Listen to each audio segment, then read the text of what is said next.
I usually do the verse, but I can't remember how that starts.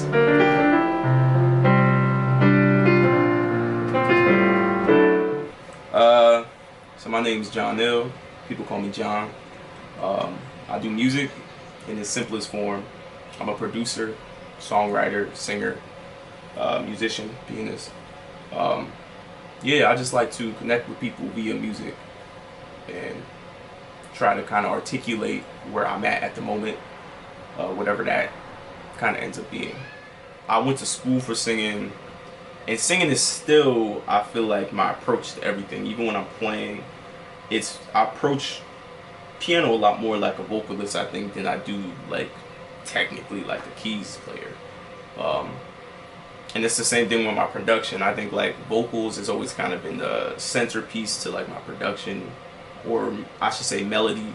Everything is like very melody driven. You know, the best music comes at the intersection of something, you know what I mean? Whether it's like jazz and gospel and like funk and like R&B, and now you're seeing so much genre blending. That's kind of, it's almost hard to put anything in its own bag in terms of genre. So like, and I would say the same thing about my own music. It's very, you can hear it and be like, oh, I hear a little R&B, I hear a little bit of indie, a little soul, a little jazz, a little bit of everything.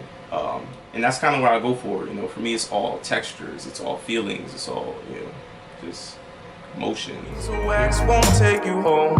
Hopeless love and metaphors. We've all seen this shit before. I know I'm holding on to superstition, faking wisdom, feed the system, build a prison. My religion, your religion, tunnel vision. Well, that's tradition, so mind your business. Is that the kind of life I'm trying to live? Am I the only nigga breathing oxygen? I've probably only been producing for real for like 6 years. 6 years, and you're 23. Yeah, so probably like around the time I was like, well, yeah, I would say probably around the time I was 17. My uncle actually, he had a studio that I used to, you know, whenever I would go to his house, I would go to, and I knew nothing about it, but I always used to be so interested in what he was doing. So when I was like young, probably like in the middle school, so probably like 13, 14, I wanted to get into it initially. He got me this old laptop, which I probably still have actually. He gave me a program he was using called Reason, and I started making beats on there, but you know, I was trash. I mean, you know, at that time, you know, you were just having fun. I was just having fun with it, which, you know, is even, I try to make that my approach now, just to have fun with it and not care so much about, you know, the end goal. I was alright, you know, I don't want to say I was trash, but I just stopped, and then I got back into it. So I guess if you count that, then I've been doing it for a little longer, maybe closer to about 10 years. I'm still learning, you know, I'm constantly a student. I'm still trying to get my chops up and articulate what I'm hearing. So that's, you know, ongoing journey. I don't have a mentor, but I do feel like what is almost just as beneficial is being in a network of people. You know what I mean? Like not all, but a good portion of my friends, they all are producer, artists, they're making stuff. Being in that kind of collective of people, it helps kind of, you know, nurture what I'm doing, as well as like, I see, you know, even just artists I like, obviously, that I don't know, in ways I see them as peers, people who are out there making music that are like on the forefront of things, you know. So I think that's kind of a big driver in my inspiration. Every once in a while, you know, there's certain people I'll make stuff with. I could say personally, for the way my process goes, it's actually hard for me to make stuff with other people, which, you know, I think there's a give and take, especially since I sing. So sometimes I'll make stuff with certain people, I'll just sing on it. You know, I might make a little comment about something in the beat, but it's pretty much all their production. And then like, sometimes I'll work with a singer and then they'll just hop on the track. But I only have like a handful of songs that I've actually made with somebody else.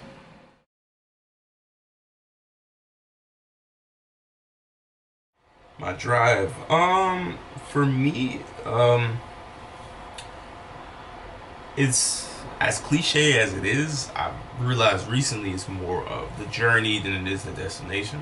I mean, you hear that all the time, but I think like for me, I've always explored music in terms of like I picked up an instrument, I picked up producing, I picked up singing, and I've always wanted to get better at it or achieve some goal or something out there. And lately I've realized that it really has never been about achieving that thing as much as it's just been being able to sit down and just immerse yourself in something. And that's been kind of my main goal, I think.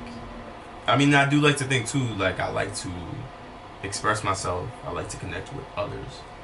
Those are like the main two things in anything I make. So I'm originally from a small town. Well, I was born in North Jersey. Then I grew up in a small town, kind of in North Pennsylvania, East Stroudsburg. You grew up in East Stroudsburg? Yeah. Wow. Really? You didn't know that? I had no... I wasn't sure if you were from Philly or not. I know a lot of people aren't actually from Philly that I know now. But I've been here for about 6, going on about 7 years. I get that a lot, though. A lot of people, like, probably because I have a lot of friends from Philly. Yeah. A lot of people think I went to Kappa. But no. Growing up in a small town, I did, like, everything musically related. And then I was hit a point where I was like, damn, I gotta get out of here. Yeah, I had a band. We were, moving, making moves. We had t-shirts, CDs, wow. EP.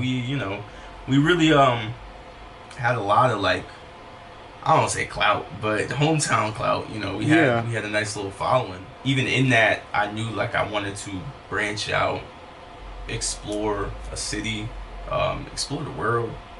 I think for Philly was like a next step for me. And then I think there's a lot of other steps out there. But Philly's been great to me. You moved here right after high school?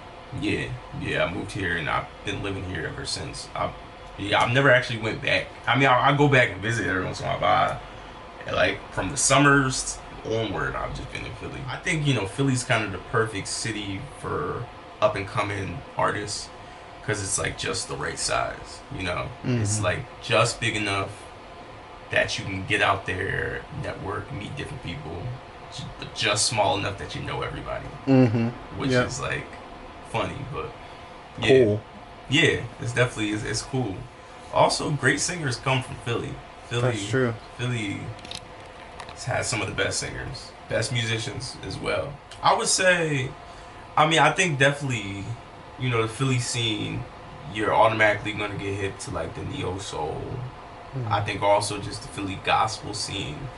Because I grew up in the church, but I think Philly churches is like this rich, like gospel tradition that you don't necessarily find in a lot of other places. How did we even start working together with Songs for the Soul?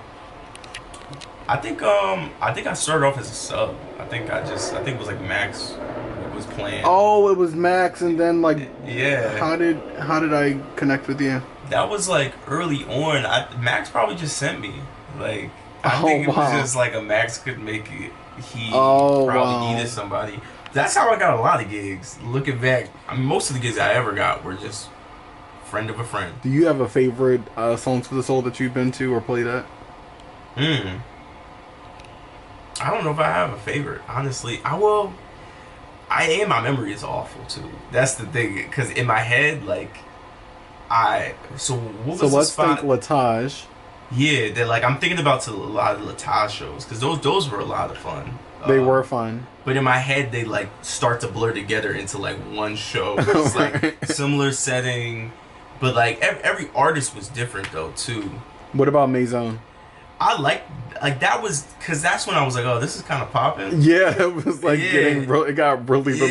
Yeah, like. it was starting, which was a nice energy. There were two different energies. True. Like Latage was a little more intimate, which was cool, and I feel like that had its ups in just being able to kind of like, you still could do the same stuff, so really not that much changed.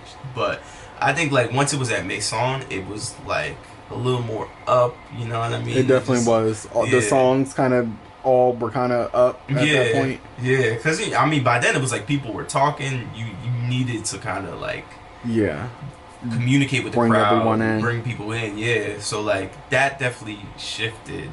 But I think being there was fun because it was just like I think more people were starting to come out. Have you listened to these records? Honestly, most of them, no. Okay. Most of them are classical records that I got for free because someone was getting rid of them. And I didn't, my record player actually, it didn't even break it. It was the main unit that's connected to it. I need to get I'm working on a lot of stuff. I got a project that I've been sitting on for, it feels like a decade. But right now I'm in the mixing stages. So I'm having one of my homies sit down, dig into a lot of the mixes of the tracks. And that's going to be out by the summer. And that's a definitive thing. Oh, wow. Yeah. Okay. Yeah, that's kind of my main goal, my main focus. And I do have so many side projects just bumping around in my brain that I've been thinking about getting going. So I've been slowly planting seeds for those. I want to do a collaboration tape with all the homies, all the friends, and then I want to do a live tape with a live band. So that's probably going to be part of my focus. But yeah, that's just been the main thing, trying to get that project down. It kind of at this point is more of an album. I mean, it's 6 songs. I might throw on a 7th, make it an album. Right. But right now it's more of an EP, and I think it's definitely some of my best work, I could say, in terms of just putting energy into stuff. I've spent a lot of time learning my process. Mm-hmm. And learning how to sit down and finish a song, how to flow, and how to properly articulate what I'm hearing. And I think it's I'm proud of it. I'm really proud of it. Where do you see yourself in the next 5 years? That's a good question. You asking those interview questions. Did I get the job? Right, Yeah. exactly. Hopefully thriving. I feel like I've realized over the years, there's so many little things I like doing, whether it's producing, whether it's singing, whether it's playing piano. And for a while, it kind of felt like I needed to choose one. Mm-hmm. But I think, I've realized that I can kind of have all those things coexist. I just have to give them their proper space. So in 5 years, I really do see myself just having hands all over the place, I want to be a producer who is working with different artists. Mm-hmm. I want to also be my own artist and singing and playing. And I want to continue to accompany others as well as, host events. Oh, wow. Yeah. Host events? Yeah, I'm not trying to step on your territory. Okay, I'm just checking. I'm joking. I'm not trying to, but just I think that's kind of where I realized my heart doesn't have to be in one place. Right. It's okay to kind of be all over the place, as long as you just are being true to where you're at in that moment and giving yourself that proper space. So I think 5 years, by then, I want to have made a little bit of mark. Not I don't have to make a full mark by then, but I want to have established myself and really done something. What makes you happy? What just generally makes you happy? That's a good one. What makes me happy?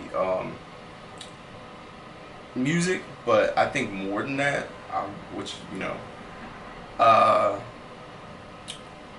that's a layered question. I think for a while I felt like I loved to make other people happy, which I think still holds true too, and I think that was part of even me making music, connecting to other people and seeing that enjoyment. But then, nowadays I'm also realizing part of making myself happy, making choices that might clash with other people might not like or might not know they like, whether it's in a musical setting or just in a life setting. And that's been something that I think I've found happiness in. So I guess simply put, just expressing myself in different ways, in ways that I feel like are more true to what I'm feeling. Music in a lot of ways is it's like a relationship, you know what I mean? And I think for a while I would look at music kind of like music makes me whole. You know what I mean? Which I think people look at relationships a lot like that. Like it's like I'm finding my other half, which I think nowadays I think it a lot more like you can't love anybody unless you love yourself. Which is the same thing with music. You know what I mean? This is the one that I showed you. I can hold you down when you're falling fast. Scared when I hold you down and then feelings crash. You ain't coming back. I can hold you down when you're falling fast. Scared when I hold you down and then feelings crash. You ain't coming back. I just wanna feel you breathe on the back of my lungs. Free swimming in the deep till them legs go numb. Could've sworn you found peace when you said we shouldn't talk. Now we friends for the week when you wanna act up. I just wanna feel you breathe on the back of my lungs. Heart pounding in your chest, about time to come up. Yeah.